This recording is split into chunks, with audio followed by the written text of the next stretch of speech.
Hey there, John Morris here, johnmorrisonline.com. Welcome back to another episode of the John Morris Show. So this episode, earlier this week, I did a video on resumes, and I got this comment from Sobeda on YouTube. Hopefully I said that right. So she said, "It is sad to know that this is how it goes out there. They don't value honesty, being authentic, loyalty, just whatever you present on the surface, that is what counts." Now, here's the thing about this. That in a sense is true. I mean, it'd be really nice if employers in an interview dug really deep to find out the character of the person they're interviewing, so that they really found out it was a good match and only the best employees got hired and so forth. And even after you're hired, if they were able to perfectly tell the good employees from the dirtbags and be able to reward the good employees and get rid of the dirtbags, that would be nice, but it's not gonna happen, not with any sort of consistency. That's just the reality of it. Most businesses and business owners are flying by the seat of their pants, right? They have 10 or 100 or 1,000 other employees they got to worry about. They got customers they got to worry about. They have vendors, shareholders, government entities. The list goes on and on. They have all of these people that they have to worry about. And what they're focused on is the bottom line, just trying to keep the doors open. So it's really difficult for them to be able to see with perfect clarity you and what you're doing and be able to reward you properly for that.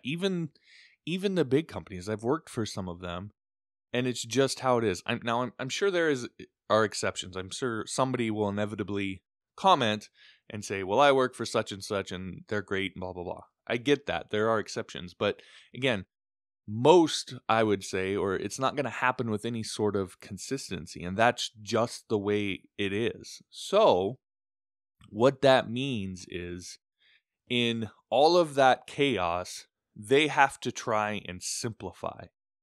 And in doing so, at times, they're going to take shortcuts.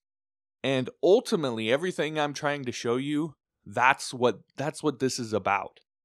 Now, every time I do one of these, I get somebody who says this to me. When I tell people how to build their resumes and how to interview and such, I get people who say, oh, that's not authentic, or that feels fake, or that's not being honest, or that's not keeping it real. And as a matter of fact, I actually had somebody on this video that I did earlier in the week say that exact thing. But what I'm trying to show you, it's not about lying or faking.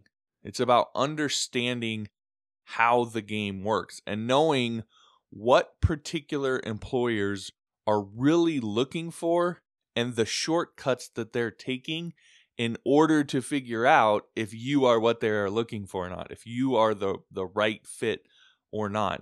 And then when you understand those shortcuts, you can start to use them to your advantage, and it puts you in the driver's seat of the resume and interview and hiring process. Now, with all of that, you shouldn't flat out lie, right? You shouldn't deceive people.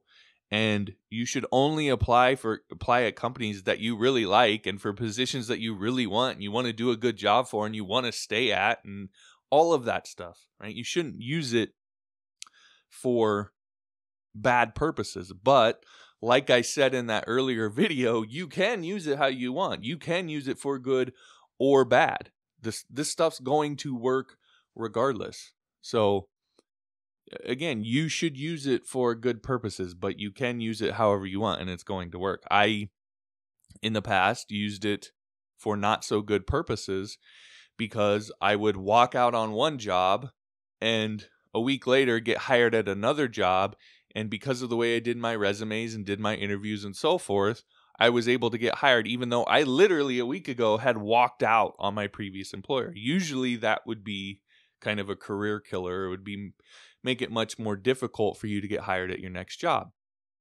But I knew how to kind of work the system to be able to get hired again. So you can use it to do that, or you can use it to land your dream job, a job that you really want to work for a company that you really like, that you want to do a really good job for. So again, use it how you want, but the stuff's going to work regardless.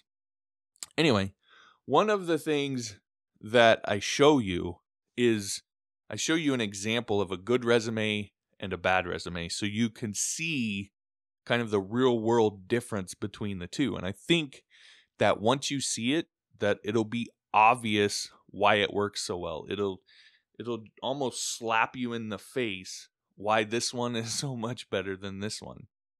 And for me, it's a reminder, frankly, how bad a lot of people's resumes are. Now, one of the big secrets in all of this is relevance. And that is going to be what you'll see that is so obvious between a good resume and a bad resume. When you see that example, one of the things that's just in such stark contrast is this idea of relevance. And you'll immediately understand why maybe you weren't getting some of the interviews before based on the resume that you were putting out. I think it'll become crystal clear if you're having that issue. Now, when it comes to relevance, there's a bunch of different ways to use it to your advantage, right? There's all sorts of different things that you can do to make your resume and really even in the interview process, you be more relevant to the particular company and particular position that you happen to be applying for, so that you position yourself to them and you look to them as if you are the perfect fit for that position. Now, again, for you, you should be, right? That should be what you are, but you can make yourself look that way whether you are or not. Okay, so again, there's a bunch of ways to use that to your advantage.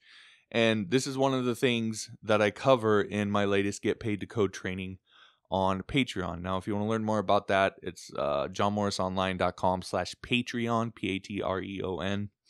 But it's going to show you some of the the different ways that you can use relevance to your advantage and how to kind of use the company's own, their own language, their own way of doing things kind of against them, not necessarily in a bad way, but you can use again all that stuff to your advantage. So that's what one of the things that you'll learn inside of that training. Now, not only are you going to get all that video, you're going to get all of my previous Get Paid to Code trainings. You're going to get my full PHP 101 course, including the source code. You'll get my freelance templates, all of my source code for any YouTube video or whatever. You'll get all of that as a perk when you become a supporting listener on Patreon. Plus, you'll be helping to support the show so I can continue to put this content out for you. So if you've gotten any value from any of the videos or podcasts that I've put out, consider becoming a supporting listener over on Patreon and getting access to all those perks, including that video that's going to show you how to build your resume in such a way where you can position yourself as the perfect fit for any job or position that you happen to apply for. Anyway, that's up to you. Again, all the details, johnmorrisonline.com/Patreon. Whatever you do, start thinking about this idea of relevance and how you can use that in your resume, in your interviews, in the jobs you're applying for, etc., as an advantage to position yourself as the perfect fit for that position. All right, thanks for watching. We'll talk to you next time.